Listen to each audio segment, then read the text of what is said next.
Se viven días álgidos por los hechos ocurridos recientemente en Colombia. Por un lado, está la aprobación de una reforma tributaria que a grandes rasgos se dibuja como perjudicial para las personas de los estratos donde más recae la carga económica del país. Por otro lado, las protestas por parte de la población, que en desacuerdo con esta reforma salieron a las calles a manifestarse, y en respuesta a esto, las autoridades aplicaron la represión de forma violenta, situando a los colombianos en el ojo del huracán público a nivel internacional y poniendo en evidencia las falencias que nos definen como sociedad. A esto, además, se le suma el panorama político que ubica en el horizonte, en menos de un año, las elecciones presidenciales. Tengan todos un buen día. Les habla Edson Steven Vargas Bosa, en representación de mis compañeros Duván Hernández, Giovanni Pardo y Luz Sarmiento. Somos estudiantes de entrenamiento deportivo de la Fundación Universitaria del Área Andina.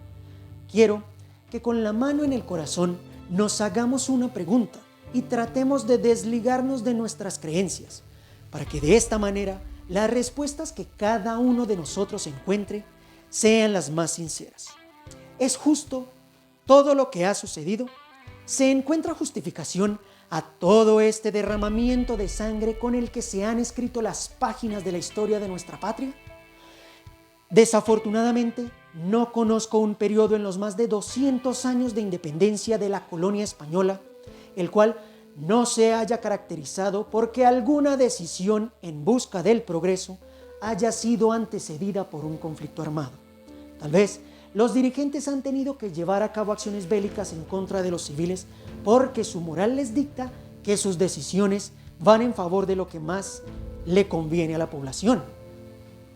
O tal vez cegados por la codicia que se despierta en los seres humanos cuando al alcanzar cierto grado de poder disfrazan sus propios intereses y orientados por estos son capaces de pasar por encima de los demás sin importar las consecuencias. Seguramente la respuesta para muchos de los que nos vemos más afectados es que todo se debe a la sed de poder y estamos viviendo en una etapa similar al feudalismo, en la cual los más adinerados e influyentes son los que manejan los hilos del país. Sea cual fuere la razón, para mí, desde ningún punto de vista es justo. He tenido la fortuna de visitar lugares que en comparación con Colombia no han podido gozar de los recursos con los que contamos, lugares con desventajas geográficas, con temor por las diferencias culturales, sin la posibilidad de levantar una voz de protesta ante las injusticias, donde la libertad de expresión es una utopía y todos los años son azotados por el invierno, pero con una característica que los ha catapultado al nivel de las potencias mundiales. Se trata del sentido de pertenencia, de creer que ellos son los mejores y hacerle ver eso al mundo a pesar de que internamente tienen sus propios conflictos. Pero entendiendo que la guerra, las armas y la violencia no son el mejor camino. De estos tenemos varios ejemplos, como Alemania, que se levantó después de la Segunda Guerra Mundial y a pesar de que su capital estuvo dividida por un muro por casi 30 años, en la actualidad, para ponerlo en términos de mi profesión, tienen la mejor liga de fútbol del mundo. Han sido 4 veces campeones mundiales y cada 4 años son candidatos a ganarse el mundial en esta disciplina. Otro ejemplo es un país en una isla con más de 100 millones de habitantes, mucho más pequeño que Colombia. Es en el Pacífico, a la que le cayeron 2 bombas atómicas y ahora son los dueños de algunas de las marcas más importantes del mundo: Toyota, Suzuki, Yamaha, entre otras.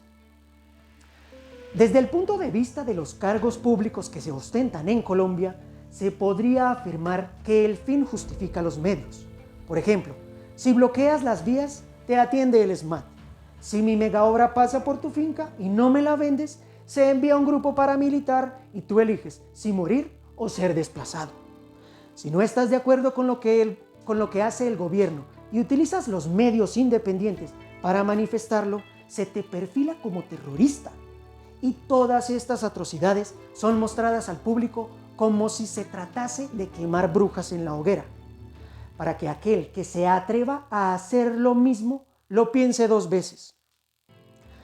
Pero ¿qué hay de la persona con cierto grado de alicoramiento cuando soborna al policía de tránsito?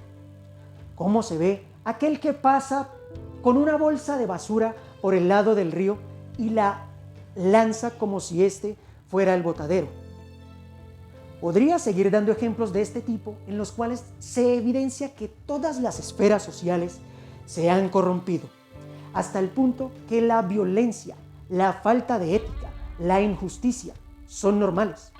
Sin embargo, la indiferencia ante esto nos está carcomiendo como nación. Sí, por supuesto que hay un problema con el acceso a la educación básica y superior. Pero ¿dónde está la formación que se le entrega a los niños? El padre rico enseñándole a su hijo que el pobre es el enemigo y el padre pobre enseñando que el rico es un opresor. Cuando despertemos de este mal sueño, del que violentarnos los unos a los otros es lo correcto, y más bien nos arropemos con la misma bandera, quizás seamos potencia mundial. De momento ese día está muy lejos.